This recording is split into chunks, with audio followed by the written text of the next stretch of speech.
friends, today's topic is about metabolism of tryptophan. Tryptophan is considered to be an aromatic amino acid. Aromatic amino acids include phenylalanine, tyrosine, and tryptophan, in which these phenylalanine and tryptophan are considered to be essential amino acid, while tyrosine is a non-essential amino acid because tyrosine can be synthesized from phenylalanine. Tryptophan is a neutral amino acid. You can see in the structure where one amine group and one carboxyl group is present, which indicates its neutrality. And tryptophan is a glucogenic and ketogenic compound. The metabolism of tryptophan can be thought under two pathways. They are kynurenine pathway and other is the serotonin pathway. This kynurenine pathway, it is so called because the intermediates of this pathway are kynurenine, while this is called as serotonin pathway because you are going to get serotonin as a main product. In kynurenine pathway, you are getting three biologically important compounds. Those include alanine, acetyl-CoA, and niacin coenzyme. While in serotonin pathway, you are getting serotonin and melatonin as a biological important compound. You must remember these biological important compounds so that you will not miss the reactions in order. So let's get into the kynurenine pathway. In kynurenine pathway is actually an oxidative pathway. So the first step itself is an oxidation of tryptophan. Tryptophan oxygenase such that you get formyl kynurenine. Now in the second step you are going to remove this formyl group and send it to the one carbon pool so that you are getting kynurenine in the second step. So this kynurenine is hydroxylated in the third step such that you get 3-hydroxykynurenine.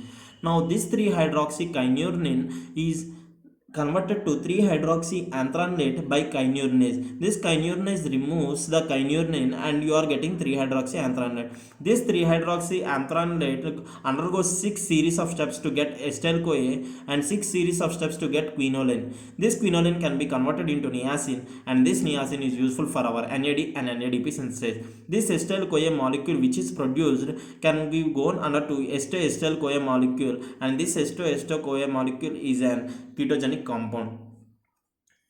Now let's see the serotonin pathway. Before going into the pathway, let's read the name of serotonin in other words. It is 5-hydroxytryptamine, which indicates it should be added with a hydroxyl group and it should be decarboxylated. So the steps will be the same. That is, the first step is an hydroxylation of tryptophan, that such that you get hydroxytryptophan, and the second step is decarboxylation of 5-hydroxytryptophan such that you are getting 5-hydroxytryptamine, which is also known as serotonin. This serotonin is now converted to melatonin in pineal gland. This is converted by the process by adding acetyl and methyl groups to the serotonin. So the first step is addition of acetyl group by acetyl transferase such that you get N-acetyl serotonin, and in the next step you are getting the methyl group addition such that you get N-acetyl 5-methoxy serotonin, which is also known as melatonin. So friends, let's once discuss whole topic once.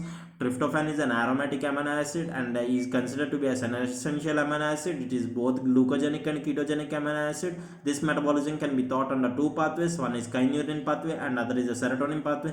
In kynurenine pathway, you are going to get three biological important compounds. Those are alanine, acetyl-CoA, and niacin coenzyme. While in the serotonin pathway, you are going to get serotonin and melatonin.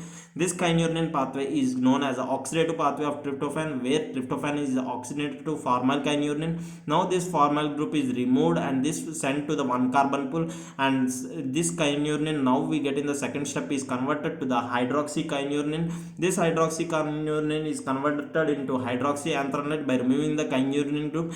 Now this 3-hydroxyanthralate is converted into acetyl-CoA and niacin molecules.